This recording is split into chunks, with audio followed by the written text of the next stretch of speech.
Welcome to the Terrible Podcast with your hosts from SteelersDepot.com, where you can find all your latest and greatest Steelers news.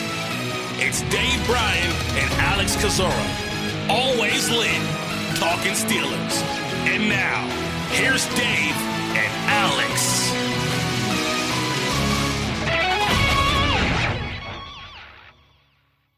Welcome to the Terrible Podcast, Season 13, Episode 82. He's Dave Bryan. I'm Alex-Kozora, SteelersDepot.com. Thanks so much for being back with us here, Steelers Nation, on this Monday. And I'm trying to get my bearings here. It's been a little while, Dave, since I've talked to you, but very glad to be back here on the podcast. Yeah, welcome back from Mobile, if you will. And sounds like you guys had a fun time down there. Definitely missed doing a couple of shows with you there. Had one dedicated to the salary cap, then another one shout out to Tom Mead on was that been a week ago now, Monday, kind of previewing, the senior, the Shrine Bowl prospects and all like that. So obviously didn't have a show on Friday, big travel day for everybody that we sent off, and figured in time maybe take a little bit of break there. Not much happened overall, but we'll make sure to make up for it today with an hour-long talk about the Pro Bowl, correct?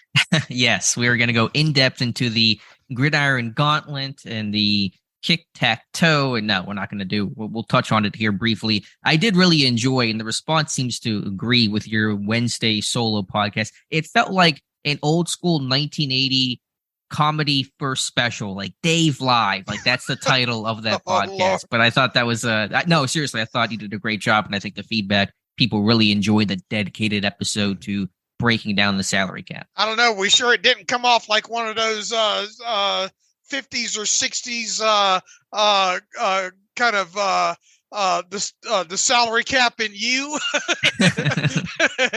Yeah, some of those instructional things that you have to sit through gym class or something like that.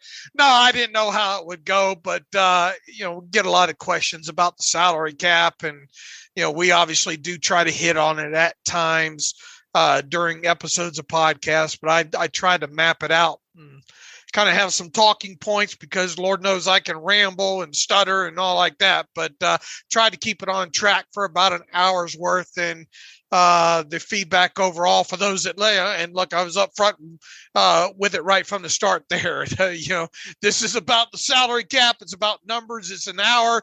If you're not ready for that, hit the stop button right now. But listenership numbers were good. Got a lot of great feedback on it, and appreciate that. But I don't want to do too many solo podcasts going forward. I did learn that. All right, fair enough. Let's jump into real quick. Sure. I don't know if you guys were trying to save my feelings or anything, but I didn't see any mention of any Waffle House or anything down there in Mobile. Were you guys just being kind to me, or is there something you need to tell me? Actually, we did not go. It was such a busy week. We honestly did not go. I don't know if there was one super close. A lot of the restaurants we went to was just kind of more in downtown Mobile, kind of within walking distance. And so there was no, we had gone last year. And so I think we've had our Waffle House experience. You did the Veets though, didn't you? I didn't personally, but I think Ross and Tyler and Jonathan went, and they said it was a good time. That's the place to be when it comes to Senior Bowl. It's Veets Bar, which is right next to the main hotel there. Yeah, adult beverages and everything, right? Something like that. I was not there. I did not partake. And so we'll have, by the way, a roundtable discussions the rest of the week on Wednesday and Friday. Wednesday, we'll have the Shrine Bowl roundtable with the entire crew that was there and did an excellent job. And then Friday will be the Senior Bowl roundup with everybody who attended that event. And so we'll recap that and get to hear from everybody there that was in person later in the week. So just a heads up on what the rest of the week is going to bring. All right. I look forward to that. Learned a lot from both groups while out of town. And as is usually the case this time of year, I'm able to I'm not fully caught up by no means, and still be playing from behind the next couple of weeks here. But I was able to learn a lot from the information that came out of both Las Vegas and Mobile from the group. So certainly do appreciate the reporting we got on that. All right, Dave, let's talk about the Pro Bowl very briefly. And obviously, this format is different and frankly, probably even more difficult to talk about and discuss, considering there was no actual 11-on-11 game. There was a 7v7 flag football. I guess there were two games. There was one, they took a break and then came back and played the second, NFC versus AFC. Cam Heyward did not participate in that. It was just obviously 7v7. So Minka played in that as a safety. Heyward was in some of the mini games and events that I think were generally uneventful. I guess the biggest question, because there isn't really anything to discuss or analyze, anything like that, is did you enjoy the new format? Did you think it was an upgrade at the least over the old, two-hand touch football game they've been doing for the last 5 years? All right, there was a third and final one as well too. Was there really? Yes. How many of these did they play? Yeah, there were three of them, and it was kind of hard to kind of keep up with, and due to some people still traveling and our schedule kind of being mixed up and some things hitting the internet to write about and all. I didn't get to sit there and watch the whole thing. Thank God, maybe. But look. The Pro Bowl is as we have known it, or as I grew up knowing it, maybe early portion of your life knowing it, that's no more, and I think it kind of came to a head last year with that game that kind of prompted the change, and people hollering, well, they might as well go ahead and put flags on, and I thought from what I saw of it, the flag football portion, once they got into that first game, about the second quarter of it seemed to kind of take form. It seemed competitive. It seemed guys were giving it their all. They seemed to be enjoying it. So for what it was, at least that portion of the flag football, I thought, okay. It's obviously not football, not 11-on-11, not what it was, a decade ago, and even further back than that. But I thought for what that was, it was okay. Some of the other stuff, the events that took place, you had a water balloon toss in there. I guess the dodgeball from what I saw was okay. The gridiron gauntlet. It seemed to be a little bit of a cross from the old time superstars competitions back in the 70s to mixed in with flag football. Where do I come down on this? It is what it is, I guess, at this point. I guess the TV ratings will speak the loudest here, and I would imagine we will get those over the next 24 to 48 hours and all. So for what it was or is, I guess it's okay, but I am excited to see what more than anything what the ratings are on this. I thought Cam Heyward came up with maybe a good ideas, maybe an offshoot to this. Having some big guy flag football might be interesting. Some of these other events are just kind of time fillers. Sure. The water balloon toss, and good Lord, I had tic-tac-toe with the specialist, and that wasn't all that. But I guess this is where we're at now, and I guess better like it. There will be some form of this, I guess, moving forward. Who knows how they'll tinker with this moving forward? But I guess my main takeaway once again is, for what it was or is right now, I guess it was okay. It is the first iteration, and you would expect, as you just mentioned, some tweaks and changes and tinkering to occur, and hopefully to improve the product next year and beyond. I think at least with the flag football game, it's more honest. We're not even going to try to put on airs and pretend this is an actual football game and just kind of watch these guys play two-hand touch and in full pads, which is sort of silly. And so at least it's flag football. It's more fun, more laid back. You kind of know what it is. You can see players' faces and reactions as opposed to them when they have helmets on. And so was it better? I don't know if it was better, but at least it was more honest, and I can appreciate that. Ratings, it sounds like they're going to be pretty poor. I don't know what Sunday's ratings were, obviously, but during the week I was reading the ratings were pretty way down in terms of some of the other, mini games and competitions. And so I don't know if they're going to be terribly better for the actual event. Probably a bit better, but unlikely to be the actual Pro Bowl numbers of even last year. So, I can appreciate the NFL trying something different, and I'm all for that. But to me, I had really no more interest in watching this than I did the actual quote unquote normal Pro Bowl.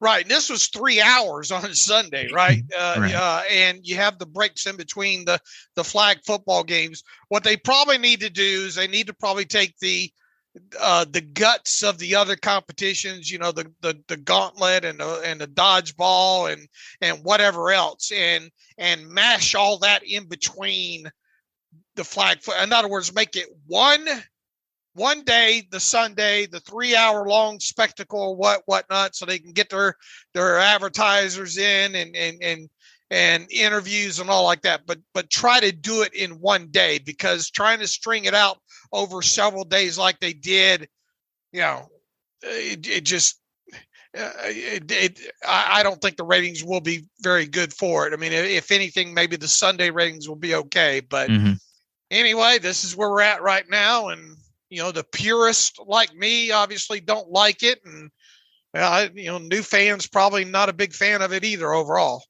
It would be more fun if they returned to some of the roots when they had actual competitions, whether that's 40-yard dash, the longest throw. You were posting clips, I think, yesterday of Cordell Stewart with the longest throw in the quarterback competition, and the bench press, and Larry Allen used to dominate those events. I suppose they're not doing that because of any sort of risk of injury in a bench press or a 40-yard dash, but that would actually, I think, get attention when you have a real competition, real bragging rights on the line, than just kind of these fun, silly, elementary games. But that would be my recommendation, although I think the league wants to reduce the risk of injury in every way possible.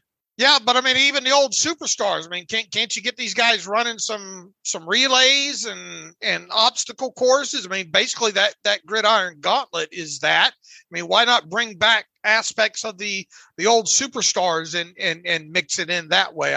Swimming, and I mean, they used to do a lot of different things on that superstars competition back in the 70s that were entertaining. Now we're talking about Wide World of Sports, and they're able to pack it all in 1 hour in an hour show, if memory serves me there. But anyway, we'll see what happens there. Hey, look, you want to talk about, Myles Garrett, I think the report is Myles Garrett had a dislocated toe yesterday in this thing. And I think Minka took a pretty decent smack to the head in here. And then you had Ramsey bodying up Tyreek Hill, and I thought it was cute that Cam Heyward picked him up and cradled him like a little baby. That might have been about the highlight to it. But anyway, I'm sure the listeners now at this point are saying, okay, move on from the Pro Bowl discussion. So yeah, fair point there. Let's talk about Brian Flores, and some pretty key news came out on him Sunday evening, and in regards to really 2, maybe 3 positions still up for the Arizona Cardinals head coaching job. The Denver Broncos have requested an interview with Brian Flores, and then Minnesota Vikings have interviewed, I believe, Flores, or at least requested an interview. And 2 key notes here is Flores will have a second interview with the Arizona Cardinals sometime this week right now, later this week, I should say.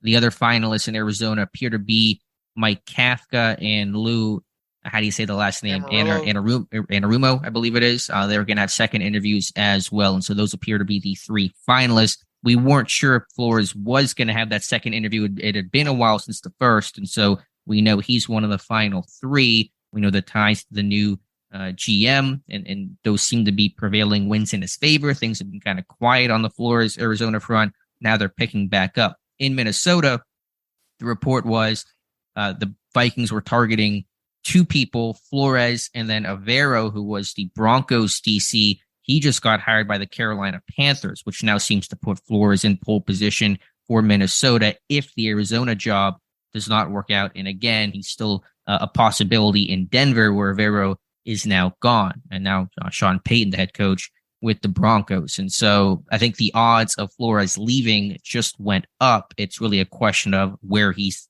likely to go. Yeah, we're kind of still in limbo here, right? And because of the way some of these reports had surfaced over the last couple of days, it had seemed it was framed like there were only two serious candidates in Arizona, but Kafka and Amarillo, I guess. But as of Sunday, it's clear that Flores is still not out of the running there, and we mentioned several times his longtime association with with Monty, the new general manager there. So you have to think that he's still got a decent chance there. And then, as you mentioned there, with it's, if you believe the reports in Minnesota, they were down to two candidates, and one now has a job with the Carolina Panthers. So if indeed that is true, and he, then you would think that he would be the lone serious candidate for the Vikings defensive coordinator job. And maybe we'll have an answer to this by the time the Super Bowl gets played. I feel like we've been pushing the timeline back and back and back, just waiting because it's been a really long process for the NFL. Let me interrupt. Does it feel like, we're not even into to the Super Bowl yet. It does it feel like things are dry? We're still more than a month away from the start of the new league year. It feels like, I guess, these last 2 weeks have kind of dragged. I don't know. They have. Well, you still have two teams that have not hired a head coach, and you just finished the Shrine Bowl, just finished the Senior Bowl. The Combine is weeks away. Free agency is 6 weeks away, and you have Arizona and Indianapolis who have not hired a head coach, much less the rest of their coaching staffs. And what happens is, for Flores in Minnesota, I can't see him taking that Minnesota job unless he knows the Arizona Cardinals will not offer him. And he probably does not know that right now. He's about to have a second interview. And so he's not going to accept the Vikings job, even if it was hypothetically on the table, until he knows if he's in or out of Arizona. And so really the Cardinals are going to be the domino that has to fall before Flores maybe becomes a DC somewhere. That's my read of the situation anyway. And so this thing just hinges on when Arizona makes a decision. Now, Flores was down in Mobile, right? And yes. in Steelers colors, right? Yes. Okay. And as were a lot of other Steelers personnel down there, and Mike Tomlin's always not shy about having his picture took down there as well too. So once again, maybe we'll have some clarity on this by you would think these teams would want to get this put to bed now, right? You would think, but I would have thought that before I left for the Senior Bowl. The Colts are doing like round 3 interviews right now. And I understand you want to, sometimes I think the teams rush into decisions and hire guys too quickly. There's also a line when you sit there and say, what more is there to learn? You got to make a decision. Otherwise, you're going to be really playing catch up to the rest of the NFL, the teams that didn't change head coaches, the teams that have already hired head coaches. It just feels like a really long, drawn out process. Yeah, it seems like the Colts have something similar to The Bachelor going on with Irsay, right? Honestly, it's pretty wild. So Flores, based on my read right now, and things can change, of course, it's hard to see him it's hard to see him stay in Pittsburgh. If he doesn't go to Arizona, it feels like he's a really strong bet for Minnesota, and then Denver is in the mix as well. And so it's unlikely to me right now that Flores is with the Steelers next year. But again, we'll just have to wait and see. And Peter King had a little blurb in his, Monday morning quarterback article saying Sean Payton is wide open about his defensive staff and won't be in a hurry to fill it out. He'll take his time to find a coordinator he thinks he'll mesh with. He won't be afraid to, this is an interesting phrasing here, to pick a strong-minded, tough guy like Brian Flores, who he is scheduled to interview. So I don't know what you make of that phrasing. I just make of it as whoever the DC in Denver is going to be will have control over that defense. Peyton's going to run the offense. He's going to work with Russell Wilson. That's going to be the number one thing the franchise has to get right, is to try to fix Wilson. Otherwise, their franchise and Peyton really has no chance of being able to right the ship, to turn things around. And so whoever the DC is going to have full autonomy to run the defense how he sees fit. And that's where a Brian Flores could step in. Okay. And then in Minnesota, I know he's got a bit of a connection with Kevin O'Connell, the head coach. They were together in New England briefly back in, I think, 2008, 2009. So we'll see. But again, because Flores is interviewing in Arizona, because he's going to wait for that job to be decided, if it's him or if it's not, Arizona is going to have to make a decision before Flores makes a decision on going to potentially Minnesota or Denver as a DC. Okay. Cam Heyward had some griping on Twitter, I guess while he was out at the Pro Bowl, about the NFL considering a rule change that, and maybe I'll be a little imprecise with the language here, but the hip tackle or the ankle? Hip drop.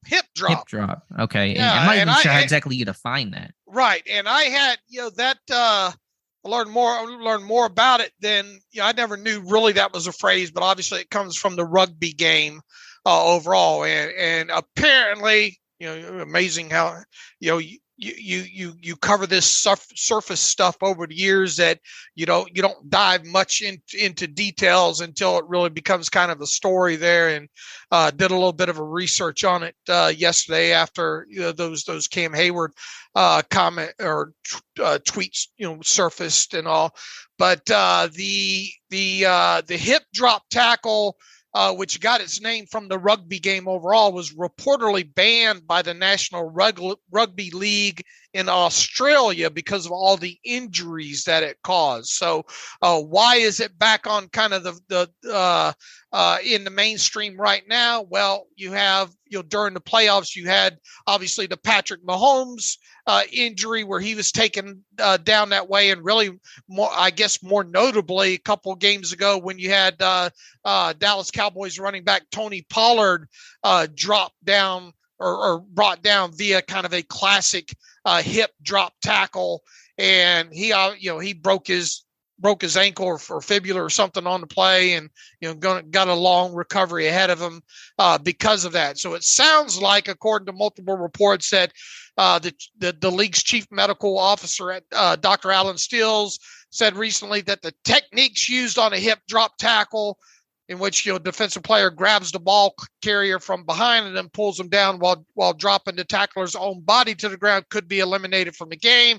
That will evidently be a conversation during the off-season meetings with the competition committee and all like that. And that wasn't well received, especially by a lot of defensive players, both past and present, around the league, Cam Heyward being one of them.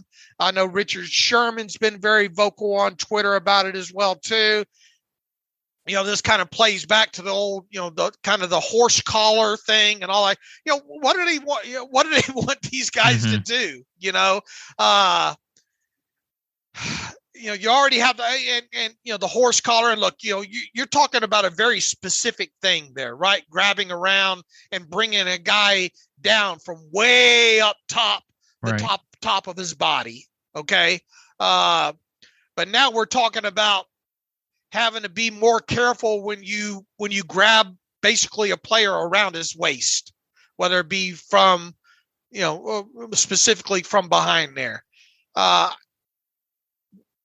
What's after this? It seems like a Pandora's box here, and you open it, and is it gonna, some guy's gonna get hurt every year by a certain type of tackle, and then are we all of a sudden gonna be discussing that needing to be illegal? I mean, the defense already is at a big disadvantage in today's NFL, anyways, and now you're going to potentially, take away a tackle around the waist. Right. I get the frustration. It's, as you said, what do you want these guys to do? It's already so hard to play defense just in general before even considering the rule changes and how offensively friendly the NFL has become over the last decade or two. I mean, you're trying to tackle Tony Pollard with his great speed and ability, trying to tackle Patrick Mahomes, just trying to make a play. What more do you want these guys to do? I mean, what's the penalty going to be? Illegal tackle? You grab the guy around the waist and drop your body weight? That's called a tackle. If you grab a guy around your waist and then go to the ground, that is a tackle. And I don't see any malicious intent with this hip drop tackle. It's not like a hit to the head for a defenseless player or on a quarterback, anything like that. It's just a guy trying to make a tackle from behind. And you keep putting all these restrictions up. I mean, I totally get the frustration there. So unfortunately, given how seemingly strongly the NFL is talking about the injury here and the need to look at changing this, my guess is it probably will be changed in some regard, if not completely eliminated and made a penalty this offseason by the NFL, by the competition committee. And well, this will definitely be a talking point, and until these league meetings get along. I got an idea, Alex. How about let's focus on these concussions a little bit more first. Yeah, absolutely. Because there was a report I think a day or two ago about how concussions wound up being, I think, back up around the league and all like that. Mm-hmm. How about let's get that aspect of the game taken care of first now. Right. But whenever I see Dr. Alan Sills have the quote here, it says, I think it'll be a very active offseason conversation to look at the mechanism. That tells me they're changing it. I mean, you don't have that language from the top medical expert of the NFL, rightly or wrongly, whether you agree with it or not. And I don't really agree with the idea of changing it. But when they say something like that in that pretty strong terms, to me, that means some change is coming. Man, you can't even sack the quarterback these days. You got the horse collar in play. You can't bump receivers past 5 yards. I understand why guys like Cam Heyward are upset. Absolutely. And so, what tackling can you do? I think what Seattle's taught over the years, the hawk tackle, the wrap and roll tackle might be the best way to go about it until that player gets hurt. And then they're going to change it again. So I understand player protection. And listen, I think, for me, when it comes to head injuries, concussions, I will err on the side of caution, and I will give the NFL a ton of leeway in, even if I get frustrated by some of these calls sometimes, I'm all for, being more conservative and tweaking the rules and protecting these players as much as humanly possible when it comes to anything concussion or head injury related. I'm 100% for that. Everything else, though, I start to really get frustrated by, because we're not talking. I mean, obviously, no, you don't want anyone to get injured, and players deal with injuries, and they can affect them for the rest of their lives. But if it's an ankle injury, I mean, I chalk that up to football. A head injury, I don't chalk that up to just being that's part of football. I want to try to do my very best to remove those injuries, those moments from the game as much as humanly possible. With this stuff, though, I do just chalk it up to that's the price of admission of playing this game. And yet we still don't. We still using 2 sticks in a chain, Sure. Despite there being a chip in the football, and we're using index cards at times to measure for first downs. I mean, what is this? If this becomes illegal, is this going to be like a 15-yard penalty? What's I would imagine it'd be something along the lines of the horse collar, right? I guess, yeah. It's going to be an illegal tackle. It's going to be. It would have to be a 15-yard penalty, automatic first down. I mean, can you imagine that happening? Somebody just trying to chase a player from behind and tackle him like that, and you just go down, and they're going to call this stuff in the fourth quarter of a game that's super tight against Baltimore. I mean, I think it's going to happen. There'll be a fine for it too. Yep, absolutely, yeah. So I'm with Cam Heyward 100% here. All right, we'll keep people abreast of that as it moves along into the off season here. Dave, I want to kind of backtrack to something that happened a week ago, actually, I guess 2 weeks ago, but to the general Twitterverse internet public about a week ago was Ben Roethlisberger had his live edition of the Footballin' podcast. This would have been, I guess, 2 weeks ago. That was held live. I'm not even sure where, somewhere in downtown Pittsburgh. It had him and Bob Pompiani and Andrew McCutcheon, Pat Frymuth as well.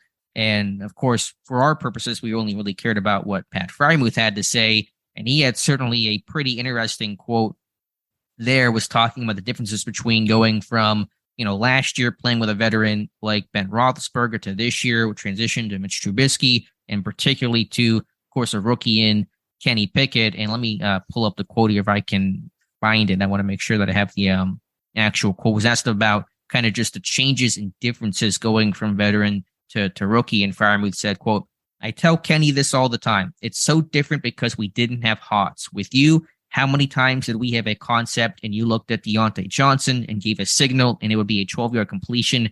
We didn't have that this year, end quote, on that particular portion. And so Frymuth essentially saying Pittsburgh Steelers offense this year did not have hot routes. Well, that explains a lot of stuff. Explains a couple of them sacks that I think you broke down, and I think you took even a little bit of heat from former players on it as well too. But in the end, I think you had read it right. The way they had done some protections.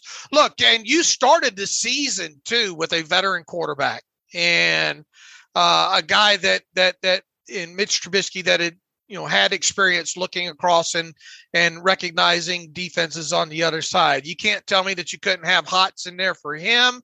And okay, maybe first 3 games of the season, or maybe once Kenny takes over up until the bye week, maybe I can have that shoved down my throat a little bit there with we don't want him to do too much here, just run the offense, run the play that's called and all. But then you get into the bye week and then past the bye week from there.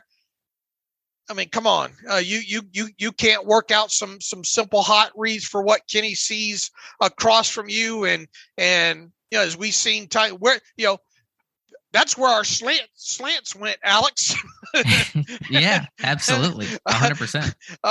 That's where our slants went.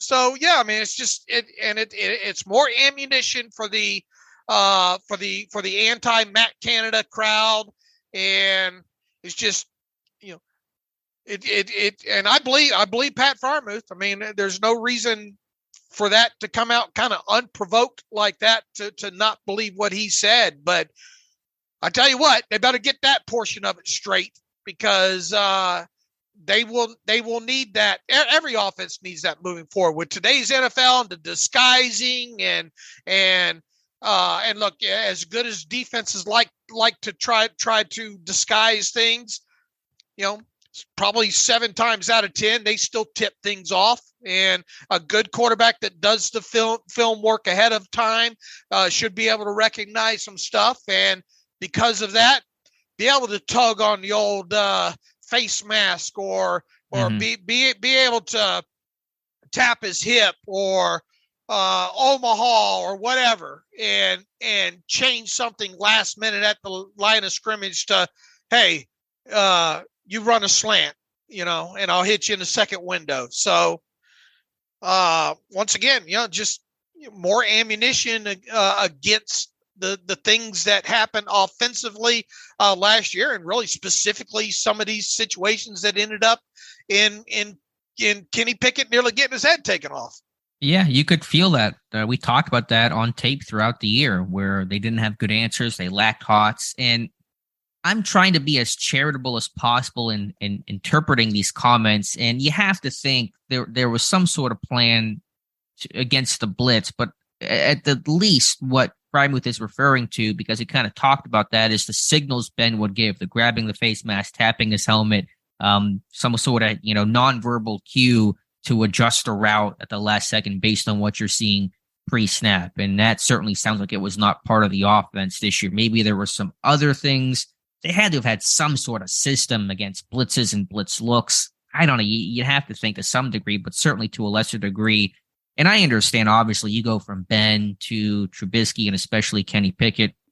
You're not going to run the same offense. That quarterback's not going to have the same level of freedom, autonomy, trust, not going to put as much on his plate, of course. But man, Dave, if you're the franchise quarterback, if you're the first round guy, if you're considered to be the most pro-ready guy out of the box, ready to go right away, given the nod in week 4, trusting him in Kenny Pickett, how do you not have those things built in? There are hand signals. We're not talking about the most complicated thing in the world here. And if you can't trust Kenny Pickett to give a simple hand signal to a receiver, then I don't know how you deem this guy the franchise guy. And so that just seems to be very inconsistent based on what they drafted Pickett to be and why they drafted Pickett as the guy when they had to pick up any quarterback in this class, and how they didn't put full trust and gave him some basic stuff that every offense should have at this level, especially when you're facing Baltimore and Cincinnati can be aggressive and Cleveland can show some different looks and all the other defenses you played throughout the year. So again, understanding this offense is not going to be the same level of complexity. The quarterback was not going to have the same level of freedom,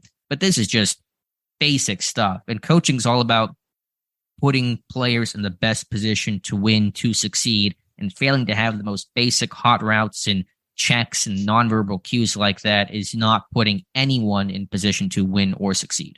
Well, once again, like I said, if you want to force this to me up until the bye week, with Kenny specifically, and I'll take a spoonful of sugar and maybe the medicine will go down. But you get into the second half of half of the season there. What the hell did you use the bye week for, other than evidently a Matt Canada pep talk? That and look, I mean, a lot of players talk about that bye week as a big turning point, right? They Claypool was out of the room at that point, and sounded like whatever Matt Canada said during that time was had some sort of impact in there. But look, if this was Mitch Trubisky coming out of college, what did he start? 1 year? Yeah, it was a 1-year starter at North Carolina. Okay, maybe that's even fathomable if that had been a situation. But how many games did Kenny Pickett play in college? Yeah, I mean, he was there for 5 years. He was 4-year starter. All right, and once again, to reemphasize what you said, all we heard was most pro-ready quarterback in last year's draft was Kenny Pickett. So.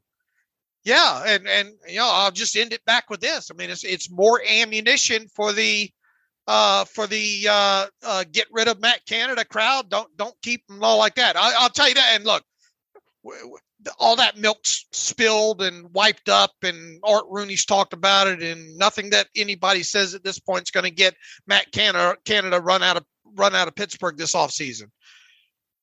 But that stuff needs to change this offseason. I know Kenny's getting supposedly going to get these guys together quite a bit down in Florida and work out there. But you can bet come next time Matt Canada gets in front of a microphone with media, that should be the first question that he's asked, And it's going to be a while till we hear from him, probably. Sure. And he's not going to say anything anyway. He's going to just.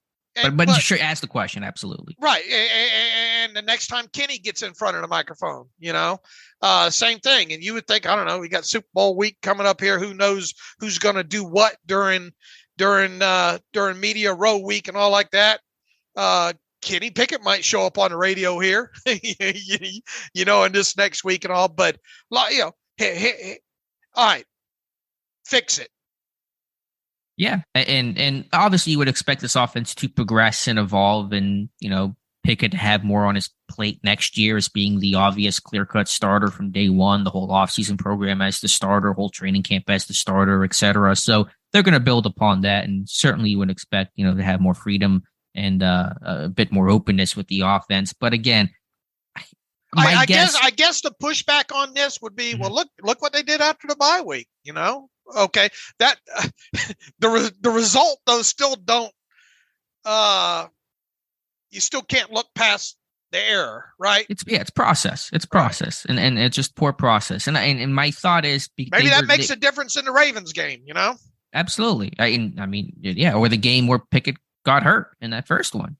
Which is the one you're referring to. There was a situation where you had free blitzer, ball needs to be hot, and just not playing well, and the Ravens cover it well, and Pickett gets concussed and leaves the game. And so your quarterback gets concussed because of a lack of good hot routes in that game. And so my thought of why this wasn't in the offense, obviously beyond just the going from a veteran like Ben to a rookie like Pickett, is they wanted to be as risk adverse as possible. They didn't want to have any chance of miscommunication. Somebody doesn't see a signal, gets the wrong signal, leads to an incompletion, leads to a pick. They wanted to reduce risk in every way possible. But I would counter that by saying whenever you don't have hots, you increase the risk of sacks and negative plays and forced fumbles, and those things happen on tape. We saw it routinely. And so by not having hots, you're increasing risk by increasing the chance of negative plays against the blitz and really impacting and hurting your rookie quarterback who needs that help. And again, Pickett's a really smart guy, really sharp guy, pro ready.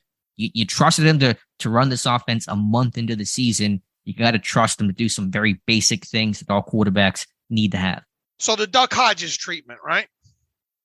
Of how they treated Pickett, yeah, it's basically what they did. I mean, obviously they post-bye, they ran the heck out of the football as much as they could, and I'm not mad at that. And again, the results speak for themselves. They were 7-2. They played ball control offense, number one offense on third down. I mean, those things work, but it just in specific situations, Bengals game, Ravens game in particular, there were blitzes off the edge, those corner blitzes that you didn't respond well to. And going back on tape, you sit there and say, oh yeah, now I see why they sucked against those looks, because they had zero hot reads. There were zero nonverbal cues that Pickett could give. Even just it's simple stuff. I mean, Pickett can do this. This is not rocket science. It's a one route signal to one guy. It's not trying to call a new play or, change the protection entirely at the last second. It's subtle stuff that you have to trust Pickett to be able to do.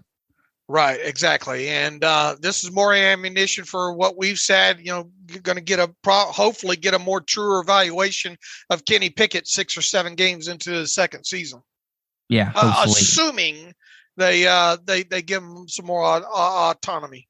And they better. If they don't, then what are you even doing? You can't call Pickett your guy and praise him so much about how he stepped up in the moments and playing beyond his years and not playing like a rookie and to not have these basic, hot routes not built into your offense. But that's the commentary there. Certainly stirred up a lot of controversy, and understandably so. Yeah, it feels like it happened 3 weeks ago, but it almost did because we haven't had time to had a show to talk about it. Right. All right, Dave, let's talk about where I was at last week down in Mobile, Alabama for the 2023 Senior Bowl 74th edition, and it was a great time. And the Pittsburgh Steelers, of course, well represented there. I will say in recent years, just NFL league-wide, there's been less of an NFL presence, and the media is more separated from the teams, which kind of sucks. But you don't see all the faces, all the big wigs that you used to. But the Pittsburgh Steelers presence remains extremely strong, probably stronger or as strong as any team in the NFL. Mike Tomlin was there. Omar Khan was there. Andy Weidel was there. Many of the scouts were there. Brian Flores was there. Didn't see a lot of actual positional coaches or coordinators, really just Flores. But Pittsburgh well represented. And my terrible take today is find someone who loves the Senior Bowl or find someone who loves you as much as Mike Tomlin loves the Senior Bowl, because this guy just loves being right near the action. And that guy loves the process, doesn't he? How many times have we said that over the years and all? Objectively, the Steelers had the biggest presence there. Well, I don't have that I can't quantify that, and I know the Giants were pretty well represented as well. Dable was there, Wink Martindale was there, but generally I didn't see many head coaches or GMs that I could identify. Again, there's a separation, so some guys might be in the press box that I can't see, but based on my read of it, I didn't see any other team that brought their head coach, their GM, and their assistant GM the way the Steelers did. Why do you think there's less presence there than, and you've gone to this now, what? Is that 5 years in a row? How many years in a row? Well, I missed the COVID year. I've probably been there 6 or 7 times total. I started going like 8 years ago, so I've been there for a while. Why do you think NFL presence is down? It's a really good question. There was a good article by Neil Stratton of Inside the League I was reading before I caught my flight back home. It kind of went through some of the reasons, and I think there's some other NFL meetings and functions around this time. And I don't know if COVID kind of had something to do with that, where his teams kind of work more remotely. They just kind of shift and stay in that mode and not have to do the travel. I don't have a great answer for you, because I think there's so much value in actually going and watching these guys live with your own 2 eyes and hearing the sounds and watching guys respond to coaching and how they carry themselves on the sideline, how they talk, or they leaders. Obviously the meetings themselves are important to get to know these people, especially for coaches that are just kind of getting in the draft mode as they transition out of their regular season or playoff seasons ending. And so I really don't have a good answer for you. I just think I really don't know why that is. How was the numbers otherwise? Did it feel like a smaller crowd covering it this year or no? Well, Jim Nagy, who runs the Senior Bowl, said they had their highest number of credentialed media ever at, I think, over 1,100.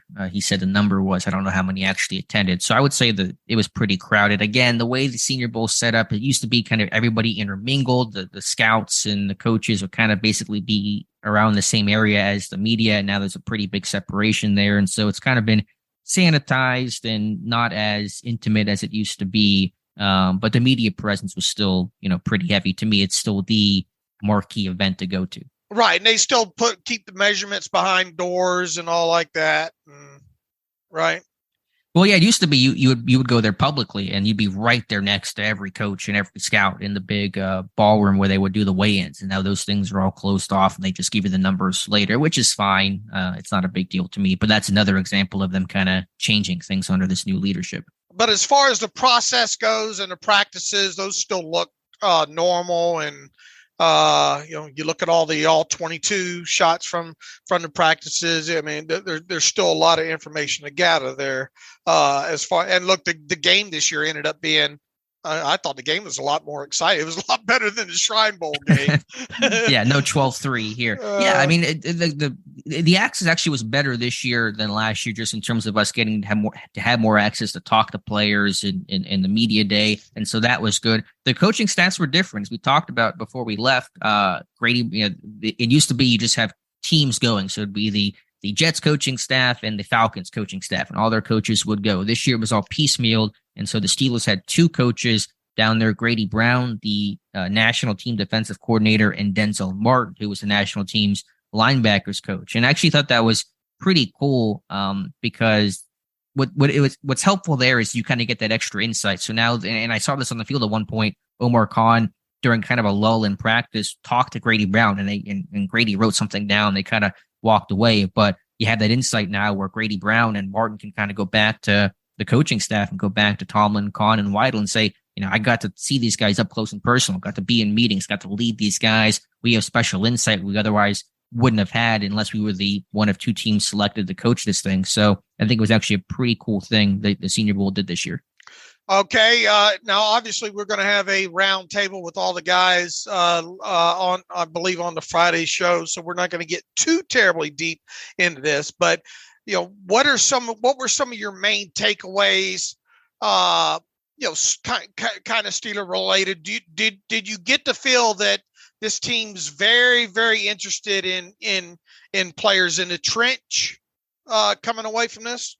I did. I think certainly Tomlin, Khan really had their eyes on O-line, D-line, and some of the edge guys. And I do think a part of that is just because it's naturally more fun to watch O-line, D-line in full contact 1v1 drills than watch 7-on-7. Just not that exciting if you have a choice between the two.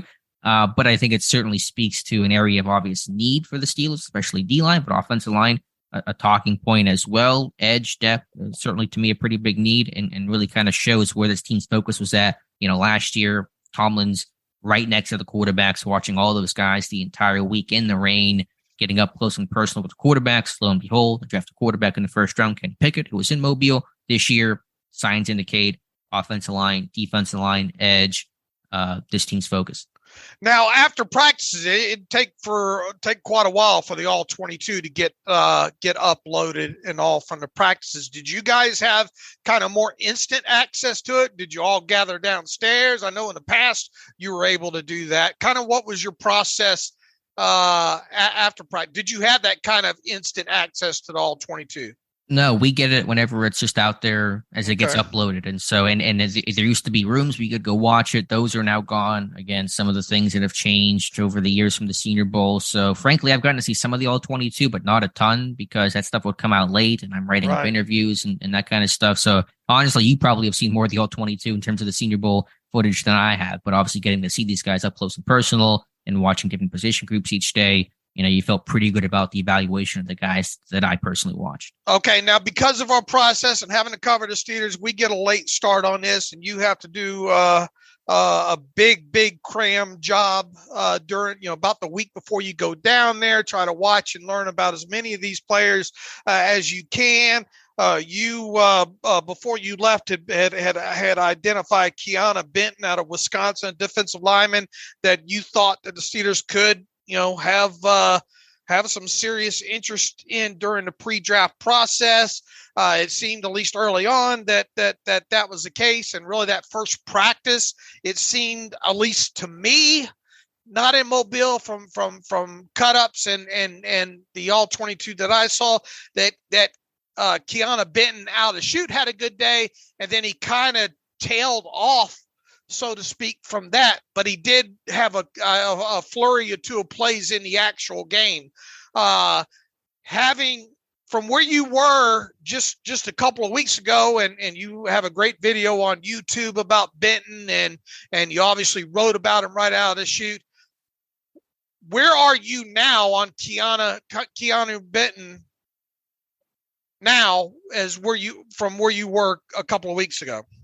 I'm generally still of the same mindset, and definitely if there was one name Steeler fans got pretty familiar with exiting Senior Bowl week, it is Keanu Benton from Wisconsin. And I'm still thinking, and Benton straight up told myself and Jonathan Heitritter and everybody who interviewed him was, Mike Tomlin was talking to him and said that he's told Benton that he's squarely on their radar. And that makes sense just because of the body type. Now, I do want to caution to an extent, and, Benton is not this slam dunk first round guy that has no flaws. I think there are some issues in his game, and I don't want to overhype him too much, although I feel like he's probably already kind of gotten to that point. I think he's not going to be this, high octane type pass rusher who's going to get, 6-7 sacks per year. He's not Javon Hargrave. He's not Cam Heyward, some of the foot speed issues, and trying to be more consistent with his bull rush and creating power and pushing the pocket and just being a more consistent player down to down overall, especially as a pass rusher, is going to be key for him. But just from a body type measurable standpoint, he does have, quickness to win off the line and win some of these 1v1 drills and, strong against the run, plays with good pad level, and just, again, trying to find the guys that are, 6'4", 300 plus pounds, 33 plus inch arms along the D line. It is hard to find those types. And Benton is one of those guys, and to come from Wisconsin, a pro style type system, good coaching under Jim Leonard. Those things are all going to be attractive to Pittsburgh. And that's why I think there's a good chance he's going to be on this team's radar come day 2. Okay. And once again, at no point, I don't think that you wrote or said in the video that this guy is a slam dunk first round guy, number 17 overall type material. Is that firmly where you're at right now? This is probably not a guy at 17 though, right? Yeah, not at 17. I think it's certainly day 2, and I think they could take him a bit earlier than later because it is so rare to find that body type that you don't want to miss out on that guy, because if you do 32? I think it's possible, and I think 49 is where most people would kind of more comfortably put him at. But remember, with Isaiah Lattimore, this team traded up pretty aggressively to get him because they sat there and said, we can't find many guys who even kind of look like him, and we didn't have the 5th round pick or whatever it was that we had to make a move to go get him. So I think the philosophy has to be get that guy sooner than later. Don't take the chance of waiting because there isn't really a good plan B. Now, there is a guy we should talk about as well, and I think Jonathan will probably talk about him more on Friday, but Zach Pickens from South Carolina, who has a very similar body type we should talk about, some who kind of fits that mold in terms of height, weight, length, that's attracted to Pittsburgh, and he had a decent week down in Mobile as well. So I don't want to be so all in and so hyper-focused on Benton that you kind of, forget about other guys and potential flaws in Benton's game. But again, just body type, fit, style, scheme, trench philosophy that Andy Weidel's going to bring to this team. Benton's still as strong a fit as ever in terms of potentially becoming a Steeler in April. Okay, another guy I have circled, and this will make for a better, deeper discussion later in the week, but this Atabawar out of Northwestern, boy, that guy, he really flashed, it seemed like, throughout the week, but from a measurable standpoint, 6'01" and 5'8", 284, does it technically fit from a measurable standpoint? But this is also a guy that moves up and down the offensive line and can stand on his feet on the edge. And there's going to be a big discussion as we get further on into the offseason. Maybe not so much about the Steelers, but what this guy is, because there's no doubt he can get after the passer, right? Yeah, for 284, I think just how well he moves, ability to bend the edge. He had a couple of good reps that I had, but to your point, kind of where do you play him? What is he? Is he a 3-tech, I guess? It's kind of try to penetrate and get upfield. I mean, could you play him on the edge? What do you do with him is going to be the question. But I mean, he had a good week, right? Yeah, I know the one day that I saw him, I saw a little bit of good.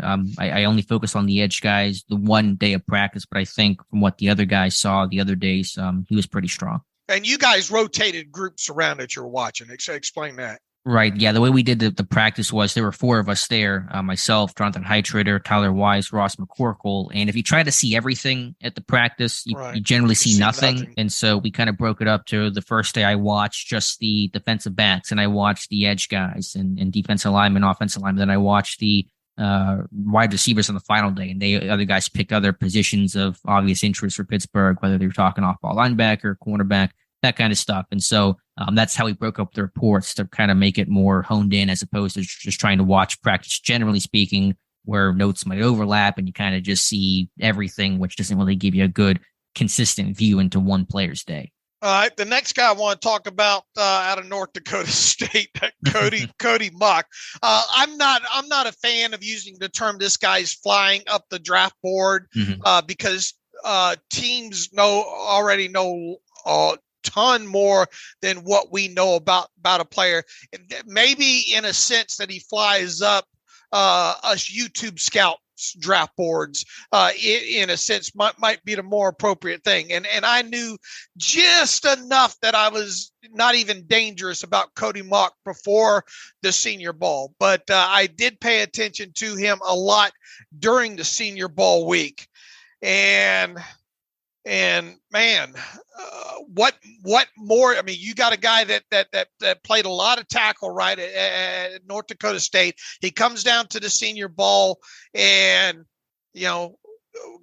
really spends most of his time, I think, at guard and left guard specifically, but did see some snaps at center.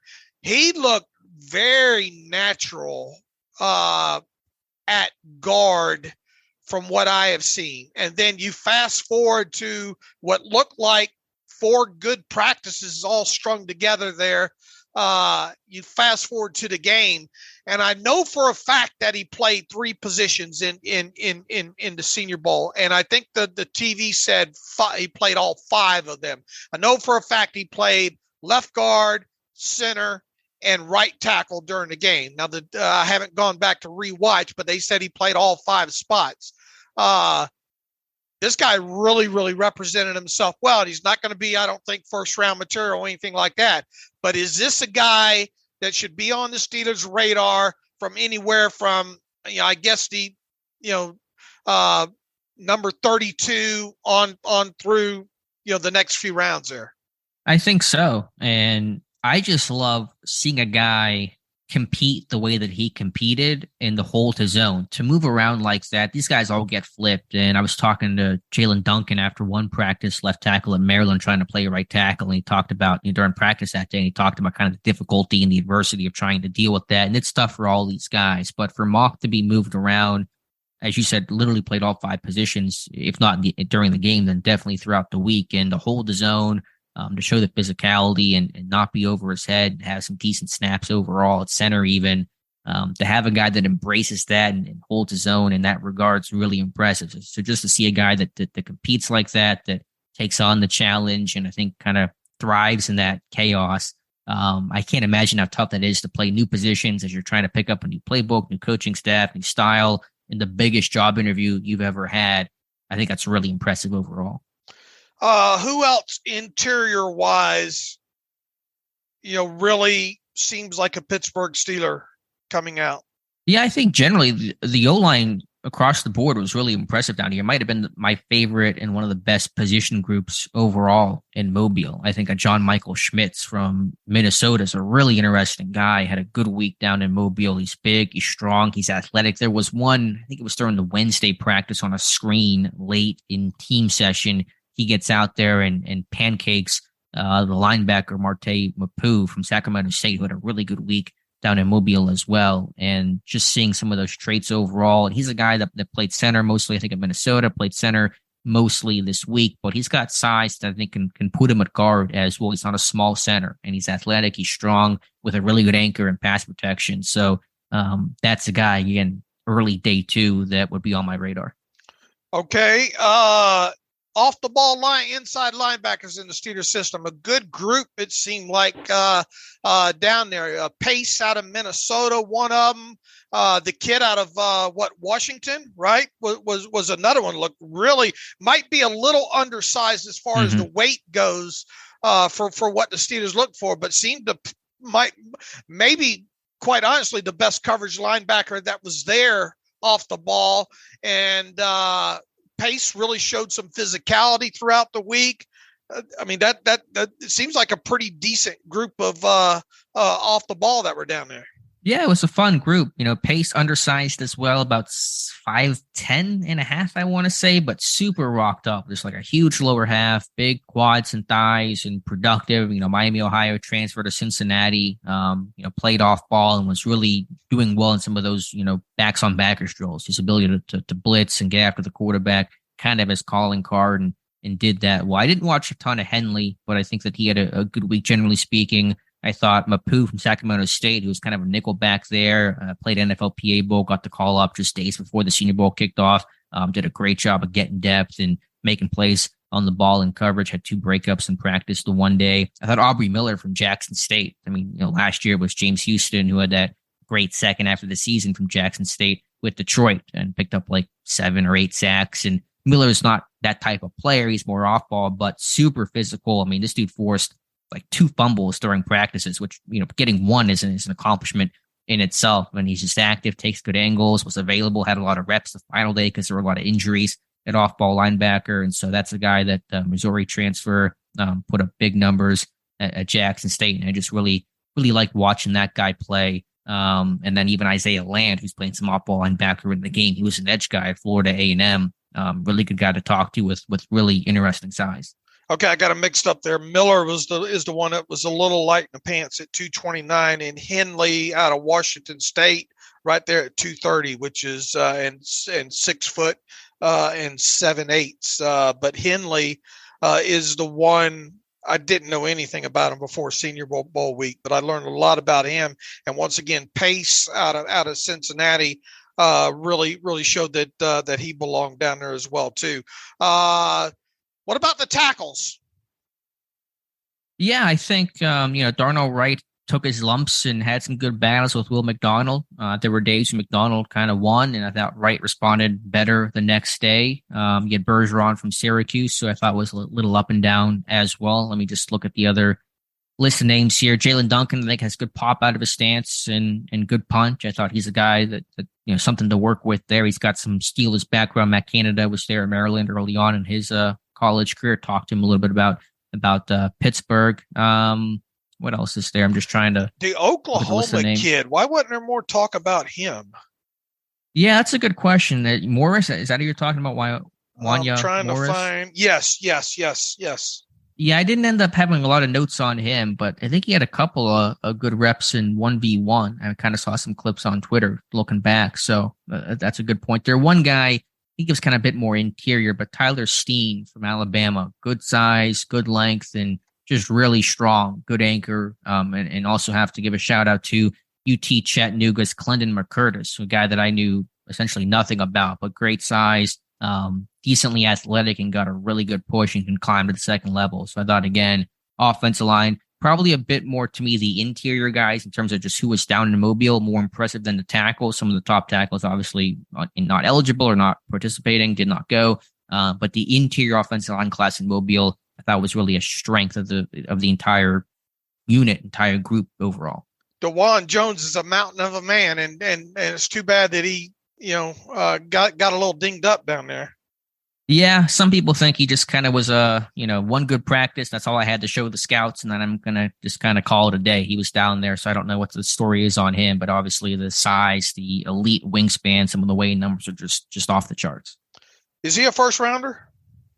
Yeah, there's a decent chance of that. I mean, there's his teammate Paris Johnson, and we'll have to kind of see how these guys all settle in. But probably one of the top prospects down there, and probably it's him, Torrance, who Torrance is a guy from Florida that's big, strong, huge lower half. Just worry about him sliding laterally, mirroring in the pass game. I think some question marks there, some weight concerns as well. But I would say him, Torrance, Isaiah Foskey from Notre Dame, probably some of the borderline first round candidates. Darnell Wright as well down in Mobile. You don't consider obviously Darnell a slam dunk first rounder, right? No, he's probably a bit more borderline, but I wouldn't be surprised if he snuck into the back half of the first round. Okay. Real quick, thoughts on some corners down there? Yeah, the cornerback group was interesting as well, and there is no one quite like Tariq Woolen the way that he impressed last year in the Senior Bowl, and of course in Seattle this year. But Julius Brents from Kansas State might be the closest thing. A guy that's 6'3", 200 plus pounds, incredible length, and I thought he did a great job with his physicality and being able to stay in phase and attack at the top of the route. He was a guy that I thought had a really strong week overall. So Julius Brents, has that rare body type I think teams look for when you see the success that Tariq Woolen had last year as a tall, leaner guy, but can turn and run. I don't think Brents is going to run as fast as Woolen did. He's not quite the freak athlete, but I thought just consistently, Brent's competing at the catch point, carrying things vertical, had a good week. What about the Kelly kid? Yeah, Kai Blue Kelly, I thought one of the stars of the week, just every day. And it's one thing to have one good practice. A lot of guys have one good practice, but can you stack them? Can you be consistently good? And I thought Kelly was probably one of the most consistently good players in Mobile. And just in terms of making plays in the football, had a pick six and team the one day, just competitive and combative. And, a guy that I thought had a really strong week. I know Tyler Wise is a big fan of his game. And obviously he's the son of, got the bloodlines of his dad was the cornerback for the Buccaneers for several years. And Mike Tomlin even coached that Kelly's father during his time at Tampa Bay. So there is some links there, right?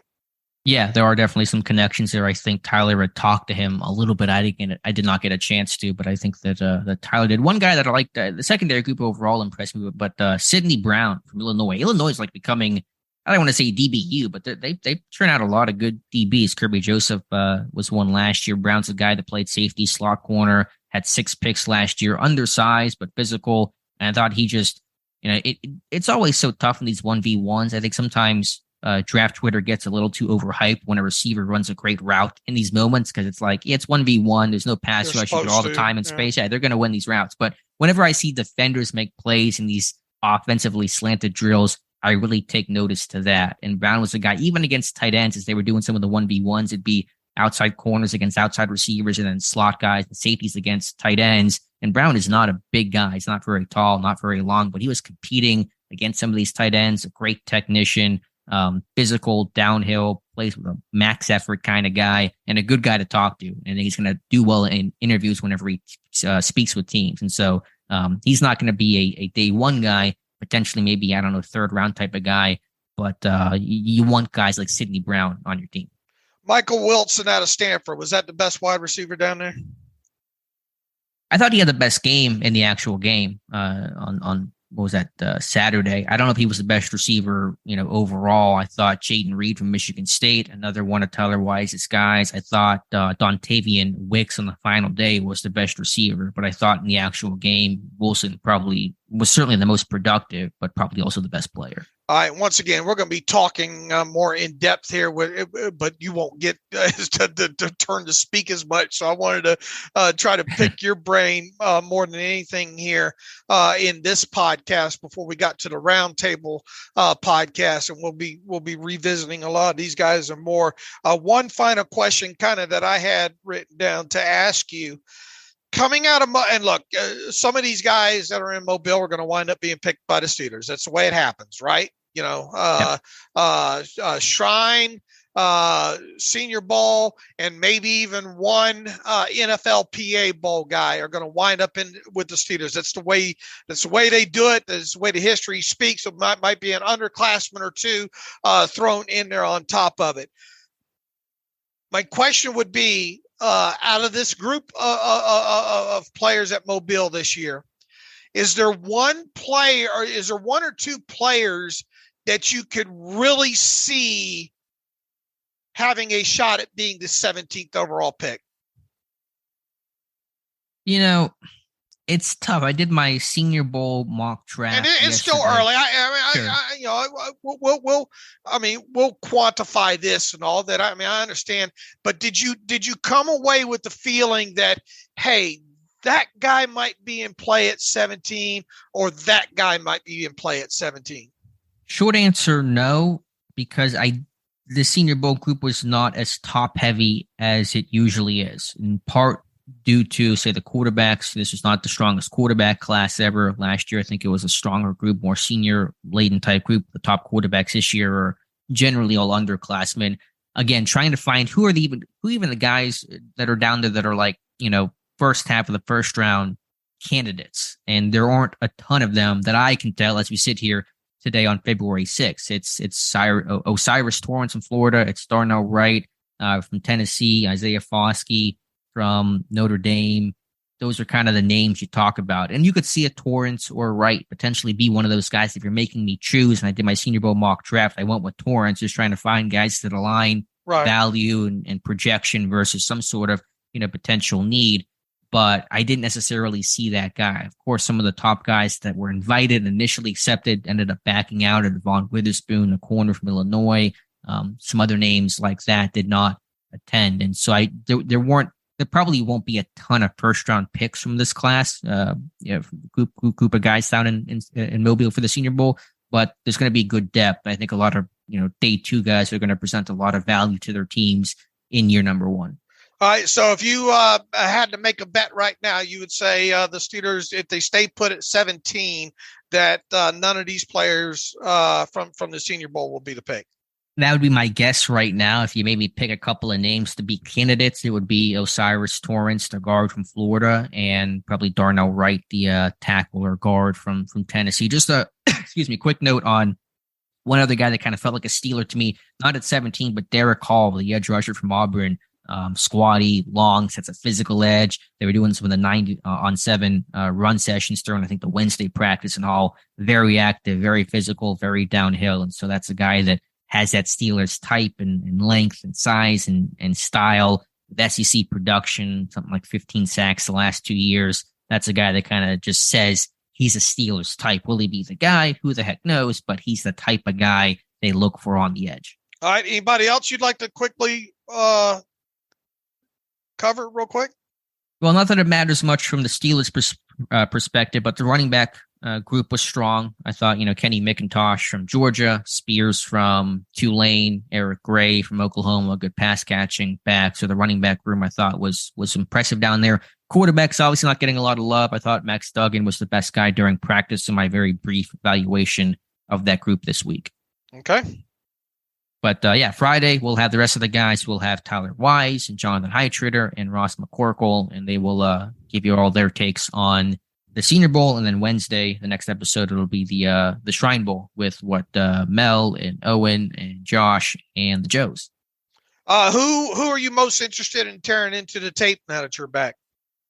That's a good question. I think next to my list I claimed before I left for the Senior Bowl was Anthony Johnson, the corner from Virginia, who had a pick six in that game. I don't think he did not have an especially strong week down in Mobile, kind of a bit too grabby, but a big physical press type of corner that I want to watch more of. But just the interior offensive line, John Michael Schmitz, Tyler Steen, those guys. That Cody Mock's got a lot. That Cody Mock's got a lot of.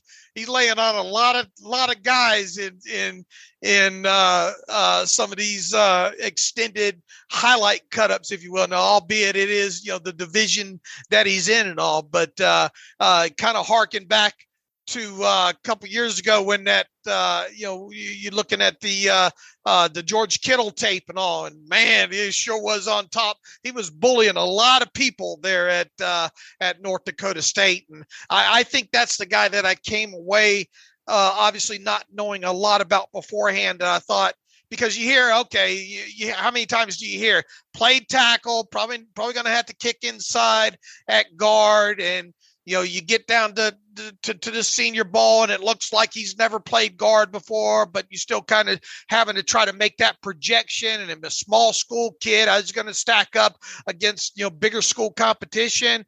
I really came away impressed, I think, overall, mostly with Cody Mock. Yeah, and listen, the Senior Bowl's produced a lot of high draft picks that are small school offensive linemen. Whether you're talking, not that he was a super high draft pick, but Quinn Miners a couple of years ago, Trevor Penning was a first round pick last year from Northern Iowa. Cole Strange, made his money at the Senior Bowl last year from UT Chattanooga. Became a late first round pick of the Patriots and had a good rookie season. Did well against Cam Heyward, and so is Cody Mock a first round guy?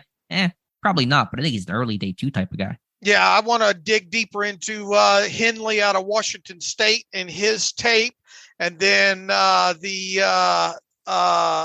the defensive the South Carolina defensive lineman that you talk about? Yeah, Zach Pickens. Put another Pickens on this roster. That's a guy I do want to watch more of because, again, he's got the body type. He's like 6'3.5", close to 300 pounds with, I think, even longer arms than Benton. And so that's a guy that I do want to dig into some more. And then the edge guy that you notated, who is it, Hall out of Auburn? Yeah, Derek Hall. Yeah, that's another guy that just kind of checks those boxes in terms of the baseline traits and size and pedigree that Mike Tomlin loves. Defensive player first round? Are you asking about like a Senior Bowl guy? No, just I'm talking. Does it feel like at this point in the story? Does it feel like defense first pick? I mean, I think it's hard to answer that. I think it's just more trenches, and I've said that for a while. That's kind of Andy Weidl's philosophy. It's obviously where this team, has some needs at. So I would say offensive line, defensive line, and based on how the board falls, you kind of go from there. But I think certainly the focus will be on the front seven. Okay. What else you got for us? You have a good trip and all? Yeah, good trip, good food. Ross McCorkle, first time down there. He fit right in with you boys, didn't he? Yeah, he was fantastic and cannot thank him and this crew enough. They were terrific, professional, working extremely hard and just producing a ton of great content. And so not just me down there. And again, we'll talk about those guys more on Friday, talk with those guys on Friday, but the whole team was fantastic. All right, shall we get to a couple of emails here? Haven't done a couple of those in a little bit. Yeah, let's get through some reader emails and close out today's show. All right, let's see what's in the old email machine here. Chris Lookhart says, hey, guys, just want to throw the name Tank Dell Jr. from Houston, I believe. He says, a friend of mine mentioned him. Now I can't stop looking at his highlights. He's little for sure, but his quickness in small spaces, top end speed remind me of Deshaun Jackson in his prime. Have you heard of him at all? He asked, and the linebacker mentioned by Alexa and her take really gives me the Ryan Shazier vibes. I think me and Tom talked about that kid, right, out of Clemson. Oh, was that KJ Henry? No, was it Sanders, wasn't it? From Arkansas, Drew Sanders? Oh, no. She was talking about a different one then. I kept thinking the guy that Tom and I talked about the other day. That ended up, yeah, you're right. That ended up being the guy out of Arkansas. So okay. She had talked about I think a Clemson linebacker yesterday and her terrible take there. Any early thoughts on Tank Dell Jr.? Yeah, certainly one of the smallest guys there. I forget how tall he was, but he weighed in $163. I saw Tyler Weiss, I think, spoke with him because he was watching the receivers pretty early on. And I talked to Tyler after. I said, who was that guy you were talking to, that really small guy? And kind of had to think about it for a second. I went, oh, yeah, that's Tank Dell. And really quick, I mean, could not be touched. Obviously what he can do post-catch, the explosiveness is impressive. A little hard to judge those guys in some of these non-tackling situations because a small guy that's quick and fast is going to look quick and fast when nobody can actually tackle him. So it's a little tough to judge. I was hoping his weight would come in a bit higher. You see Zay Flowers at the Shrine game was listed 172, came in, I think, 182. So he's adding some weight, which is going to be good for him. Dell did not add weight. He was listed 165, came in 163. And so you kind of worry about that. But listen, I think Tutu Atwell got drafted in like the second round at $149 a year or two ago. So it's not a deal breaker for Dell, but certainly one of the more fun players to watch on tape. All right. I think Alexa was talking about Trenton Simpson then. Oh, okay. Yeah, I got you. Okay. Let's see here. What else do we have in the email machine? Long time, first time from Grant Northway. What year did Dave start doing the podcast? I think I've been listening since I got my first desk job in 2012, fresh out of college, and I've never missed an episode. He says, I make my 2.5-year-old son listen with me, and I refer to you as Uncle Dave and Cousin Alex.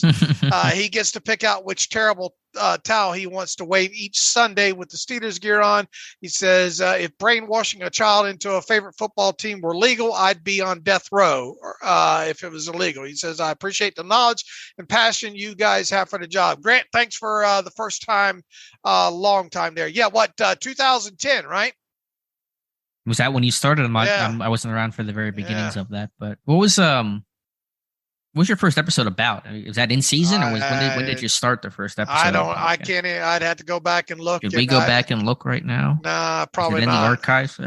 Let's go back and look. But while you find that, I'll move on to the next podcast here.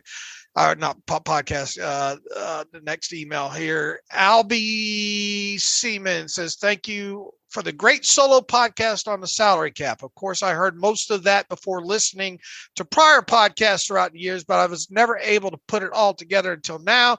And I listened multiple times and took notes. Thanks again. You guys are always great. Well, Albie, appreciate that. Once again, people don't have to worry. I'm not going to make a habit of doing solo podcasts like that, because the way that I talk and preparation and have to make hard notes for that, which I did. But I'm glad you found that informational there. Jeremy P writes in, solo podcast episode. Dave, just want to let you know that I found your solo podcast on the state of the Steelers salary cap very informative and helpful. It's obvious how much time you put into learning not only the cap, but how the Steelers like to navigate within the structure of the cap. Thanks for giving us a realistic preview of what to possibly expect this coming off season. Great work as always by you and your team. Jeremy from Akron, Ohio. Jeremy, appreciate that. Once again, I didn't know how that would go over. I wanted to kind of use it more as an educational tool to go a little bit deeper into things that we normally don't cover. And sounds like maybe I accomplished that. Adam Guest writes in, re-upping this now that Brad Spielberger from PFF released his contract projections. There's often some misses on that, but he's often accurate. He says he projects Isaiah Wynn to get a 2-year, $21 million deal, close to what we owe Chooks over the next 2 years, and Caleb McGarry to get a 4-year, $52 million deal. Again, both seem like significant upgrades. Why is it a foregone conclusion that Chooks comes back? I wrote about Chooks in a post the other day about the cost to cut and everything, because there's a lot of people hollering that they want Chukwuma Okorafor out the door. Adam, I don't know if you've gone to the site and read that. I highly suggest that you do. And look, I get people. Chooks is not going to be mentioned, top 8, 9, 10, maybe even right tackles in the league. But I think he showed he was serviceable. I think the Steelers are comfortable with him at the number that he's at right now. And long story short, I'll be surprised if Chukwuma Okorafor is not on this roster March 15th. Yeah, if they're going to, with just the whole idea of if you lose him, you're putting in somebody brand new, you have a big hole there. There's no other replacement. I'm not the biggest Okorafor fan in the world, but he was not a liability last year, and he's not a weak link that you feel like you have to upgrade to the point that you're going to cut him. So I just would be surprised if that was the path this team took. Right. And, I don't see Wynn is landing in Pittsburgh, especially on 2 years, $21 million. Same with McGarry at this point, man. You get past March 15th and that roster bonus is due for 5 days later for Okorafor, and free agency is only 5 days old at that point. And obviously the draft hasn't happened. Once again, I will be surprised if Chukwuma's out the door on March 15th. I really will be. And I think you will be as well. Right, Alex? I would. Yes. Let us go. Did you find the first episode there? November 22nd, 2010 at 12:33 p.m. It went up. You said you hope it'd be a long-running Steelers podcast for Steeler fans to listen to, and you can download it to your iPod or MP3 player and listen anytime. That's how far back it was. But there was episode number 1. All right. Ronald Hall, right? Or let's see. Thomas Dolinger writes in, good morning, Dave. I'm a regular listener to your podcast, and I think you and Alex provide the best and most objective coverage of the Steelers. Thank you for that. I thoroughly enjoyed and actually understood your podcast on the salary cap. I have one question for you, please. What is the likely impact to the $16 million available should the Steelers extend Highsmith and sign Sutton, Terrell Edmonds, and Ogunjobi. I don't think there is much left, right? He says, if I understood you correctly, the only guy that is in your numbers is Highsmith, albeit at current contract. As an aside, I understand your logic on Mitch, but if I'm correct on my comments above, you almost have to release Mitch to free up salary cap space for other needs. Look, as I said before, Art Rooney II spoke, I guess about a week ago or whenever that was, a little bit more than a week ago. I really envision Mitch possibly being a casualty by March 15th, but to hear Art Rooney II talk, he's going to be on this roster at least past March 15th. That's the way you feel now as well too, right, Alex? I do. I was thinking a bit, and I listened to only the first half of the podcast. I apologize, the solo podcast that you did, and I was thinking about, okay, cutting Mitch would have saved $8 million per, right? Before displacement, whatever how you want to frame it. Where else could they get $8 million from? What about Miles Jack? I know we've discussed him before. We've both kind of been on the idea of, unlikely because they're going to lose other guys. They don't want to eliminate their entire room. But if they're keeping Trubisky and still want to free up $8 million, the numbers are kind of speaking to me a little bit. Sure. Look, and I left it in that podcast in the back end. I don't think he's going to be out the door on March 15th, but I wouldn't bet my house on him staying either. I mean, he's definitely has to be a guy that has to seriously be looked at, I think. Yeah, and again, it's just funny to see the numbers, how it matches up. If they're hell-bent on keeping Trubisky and still want to free up $8 million, that's the way to go about it. Now, again, that leaves a big void there. You'd have to feel like you're confident in at least re-signing a Robert Spillane and also be comfortable with a Mark Robinson and certainly add to probably a bit in free agency and through the draft, but something to watch. It's one of those guys where I'm really not sure which way it's going to go. And as far as the likely impact, as far as Highsmith and Sutton, Edmonds, I don't think is going to. If they re-sign Edmonds, I don't think it'll impact their cap number too terribly much, based on what I would expect that 2023 number to be. I mean, obviously, it will use up a little bit more than the bottom 50, than whoever's number 51 in the top 51 at the time. But I can't see them, that the Edmonds contract being an albatross around their neck. Sutton and Highsmith, those are obviously the ones to watch overall. Now remember, Highsmith is currently on the books for something like $2.7 million. So could you get a deal done with him with maybe his first year cap hits around, I don't know, let's throw out I don't know, 7 million just as a rough number there. Well, you're using up about 5 million there. What's Sutton going to come in at? I would think if they sign Sutton to a deal, it would potentially come in maybe right around, I don't know, what would I say, 12 to 14 to 15, something around there, million per year. And also, once again, your first year number, because of the signing bonus and the first year salary probably being low, you got to get him his cash flow. Once again, the net impact of it in 2020, and I haven't even laid out the contract yet. That's going to be part of content later on in the offseason. Let's say that cap number is like $6 million and all. So yeah, you could potentially depend. And look, here's the thing about the Highsmith deal.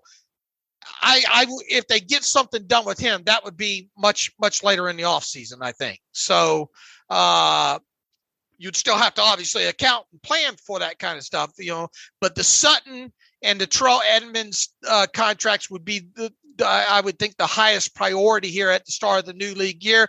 What's going to happen with Ogunjobi? I think we both agree that $8 million per is a little bit too rich for him.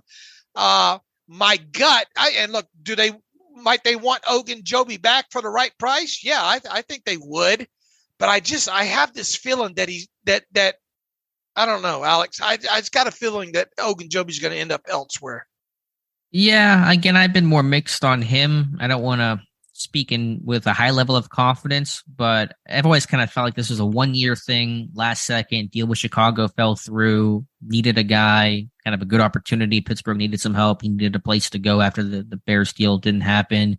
And that this was not a long-term commitment. And it's not like Ogunjobi's play was so overwhelmingly good to compel this team to keep him. He had his moments, but 1.5 sacks, a toe injury, another year older. Do you want to commit long-term deal? Decent amount of money to that. I'm not in that camp. And Thomas, once again, that kind of number that I threw out there of 16 million to work with overall is based on the way I have mapped out the way that I think the Steelers will go.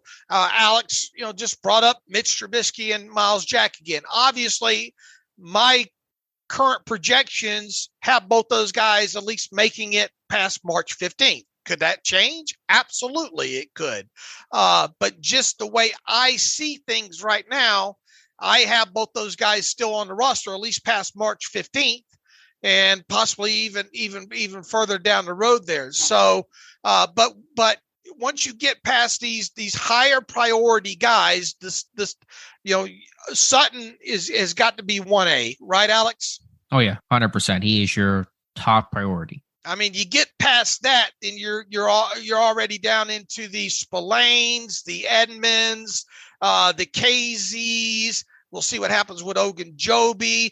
There's not a lot of guys that are going to the Zach Gentrys, which, by the way, Zach, the way the one we haven't really, I don't think, talked about this. The kind of the takeaway as we sit here right now, based on some interviews that have happened this last week and a half, 2 weeks, and all. Cam Sutton and Zach Gentry really made it seem like they're convinced that they'll be back on deals. Yeah, they did. I know Gentry had that interview with some local station back in his home state of New Mexico, but I wonder what they base those things off of. Is it just like trying to speak it into existence or put a little public pressure or leverage? I kind of feel like Gentry was a little surprised or kind of like caught off guard by the exact question, so he just kind of tried to answer it the best that he could. Who the heck knows? It's kind of one of those things. You never know what a team is thinking, and even if a team wants you back, do they want you back at the number that you want? They might want you back, but for half the salary that you want, and deals fall through all the time because of just financial discussions. As I've said all along, this team will be able to do what they want to do. I don't think they're going to go hog wild in outside free agency. There will be a handful of guys that they sign from the outside. They always do, but I don't think we're talking about, guys with big deals. Let me put you on the spot here for a second, Dave. I know that you just said, and I understand and largely agree, that you expect Mitch Trubisky and Miles Jack to be with the Steelers through at least March 15th, correct? Right. Which guy is more likely to be cut before March 15th? If you had to pick one of the two, Trubisky or Jack, which is the more likely cap casualty? Well, based only on what Art Rooney II said, I would have to go with Miles Jack, because it sure felt like Art Rooney II expects Mitch Trubisky to be on this roster. I'm with you. Do you agree with that? Do you think that Trubisky is worth keeping at his salary? I don't. No. I'm with you. I understand why they would, but I'm not a fan of it. But we'll see if what Rooney. Usually, when Rooney says something like that, though, right? I mean, oh yeah, no, I'm expecting him to be a Steeler, and that's why that was, again, like I said, the most notable thing Rooney said in his whole media tour that he did 2 weeks ago. But is it the right decision? I don't feel like it is, but I would understand why they would, I guess. I wouldn't like it, but yeah, they want the veteran insurance guy who's been in the system, and they gutted their whole quarterback room next year. They don't want to have to gut their whole quarterback room again, besides Pickett, and then because they're losing Rudolph, and they don't want to lose Trubisky, and then just have to rebuild this whole thing back up. Right. So just go back to the question that you asked. Based on what Rooney said, I would choose Jack as the most likely to not be there. Fair enough. Ronald Hall. Hi, Dave. Great breakdown on the Steelers salary cap situation on Wednesday's podcast. I really enjoyed listening to your breakdown and learned a lot, and great job holding down the fort all week. Couple of questions for you, and I apologize if you covered it and I missed it. Rollovers. He says, are there limits to how much a team can roll over from 1 year to the next? I don't believe there is. They can roll over the whole kit and caboodle if they really want to. And some teams are going to roll over a lot of money. left over. The Steelers number is just under 5 million there, and I would expect them to obviously roll that full amount over. He says, number 2, is there a minimum amount a team must spend? If so, is that based on the percentage of annual salary cap? This is something we've talked about several times in bits and pieces. I could dedicate a whole nother podcast to this, but in short, I think the new rule in the CBA is that in a 3-year span of time, which I think they're in, this first span is 2021, 2022, and I think 2000, or is it 2020? I can't remember the span, but in a 3-year span, a designated 3-year span in the CBA, teams must spend 90% of the total salary cap number. All three, whatever the league salary cap number is for those 3 years combined, teams must spend 90% of that in cash payouts to players. Okay. So they can be chintzy and not hit the 90% number in the first 2 years of that 3-year span. But come the end of that 3-year span, they better have spent 90% of the total salary cap number of those 3 years in cash. And what qualifies as cash? Okay. Obviously a player's base salary, any incentives, any roster bonuses, workout bonus, and more significantly, if you give a player let's say a $25 million signing bonus in 1 year, that counts as cash in that 1 year. Okay. For cap purposes, obviously it's spread out for however many years the remaining years of the contract is. But the key takeaway is teams must spend 90% of the total amount of salary cap in cash over a 3-year span. So that $25 million would count in full for that year for a signing bonus, correct? Right, for whatever year you're in. It was given, yeah. But you're talking about a 3-year combined thing here. Sure. No, I'm just clarifying that that was just for that particular year that it was given out. So, and that's probably why there is no limit on the rollover, because teams really couldn't consistently roll over insane amounts of money every single year, because eventually they would be forced to spend that amount of money, correct? No, they have to. If they choose not to roll over, then that's their own fault.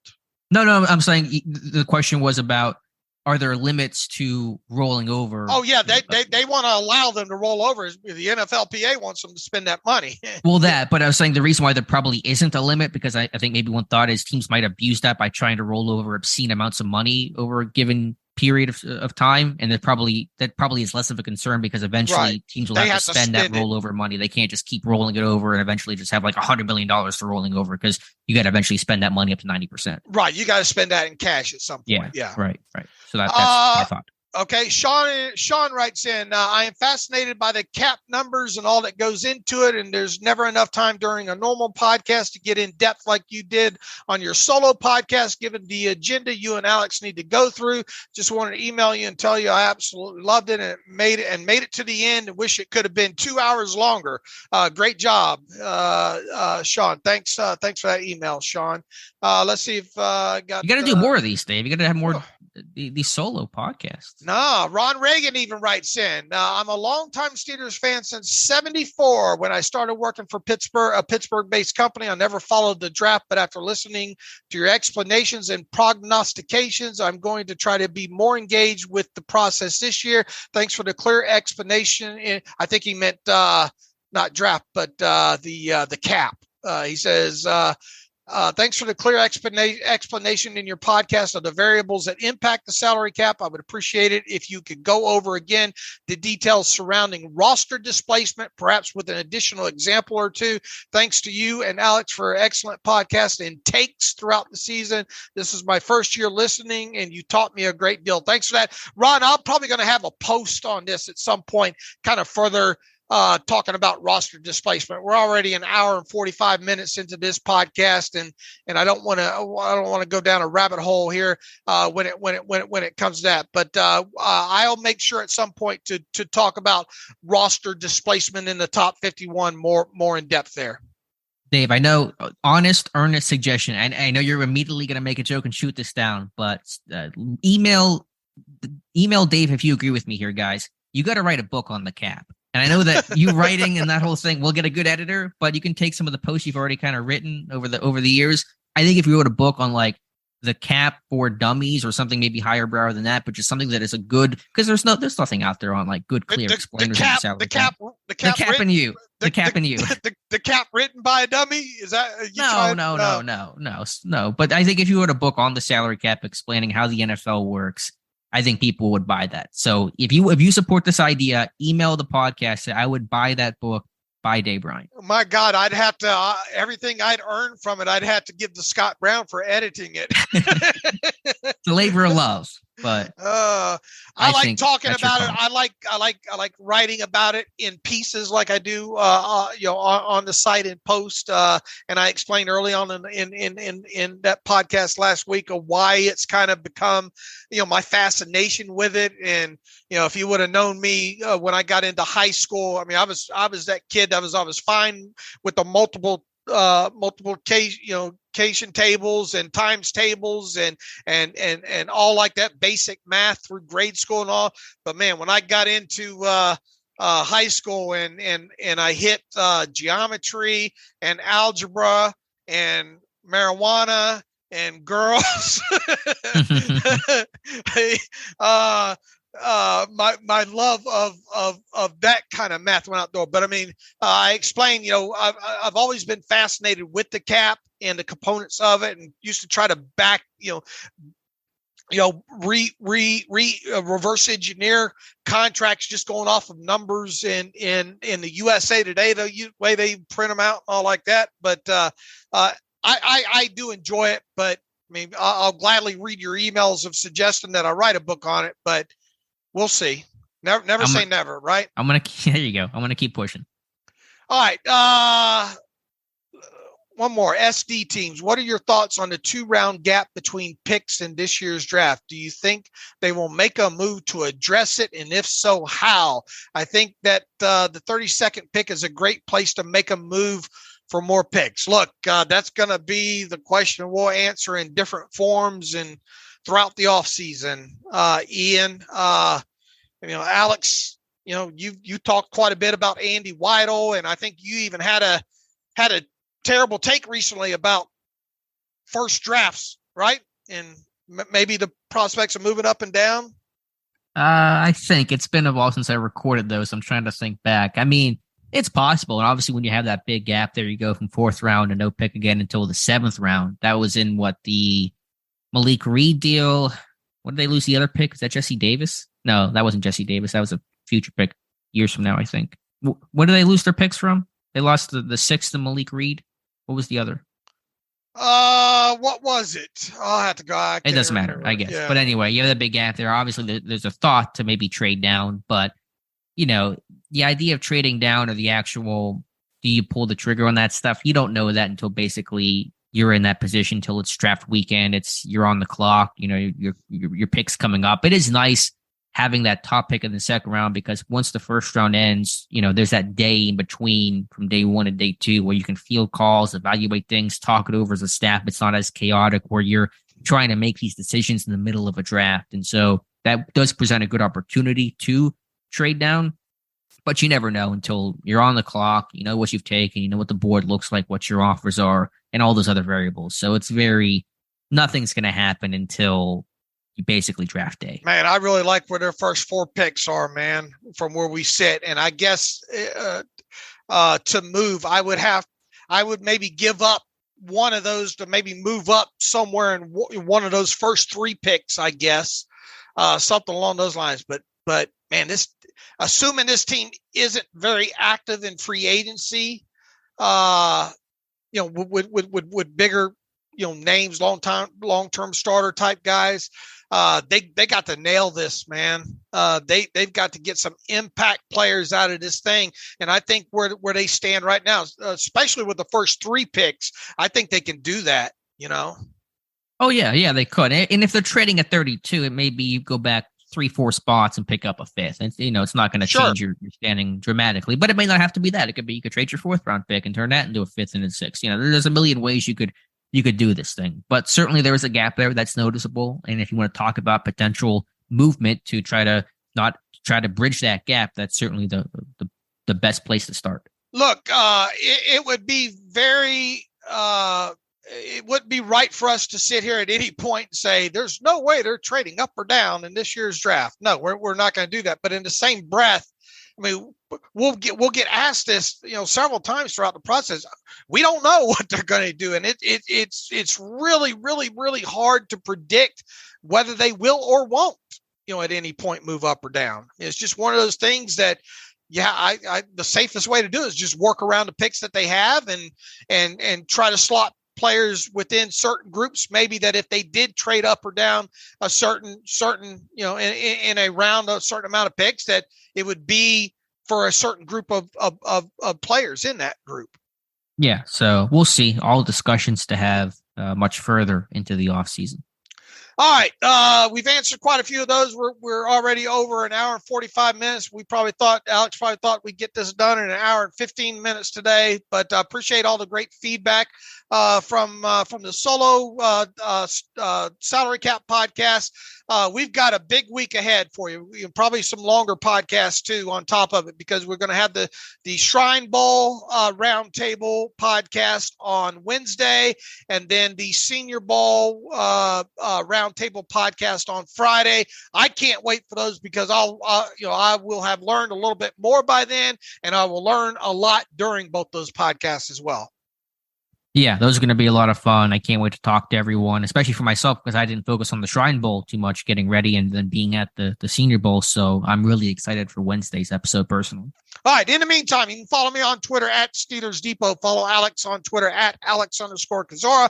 Follow the show at Terrible Podcast. Email the show, theterriblepodcast@gmail.com. If you like what we do and want to donate to the cause, please go to SteelersDepot.com. Hit the donate button up right navigational bar. That helps us cover some of we had a lot of cost involved in this. It's not cheap to send people on other ends of the world there to cover this and put them up in hotels and all like that. But if you want to help with the cause, feel free to do so. SteelersDepot.com. Hit the donate button up right navigational bar. Also, if you'd like an ad-free version of the site, you can go to SteelersDepot.com. Hit the ad-free button up right navigational bar as well. So excited about the rest of the week as far as this podcast goes. And until Wednesday, as always, thanks for listening to the Terrible Podcast with Dave and Alex.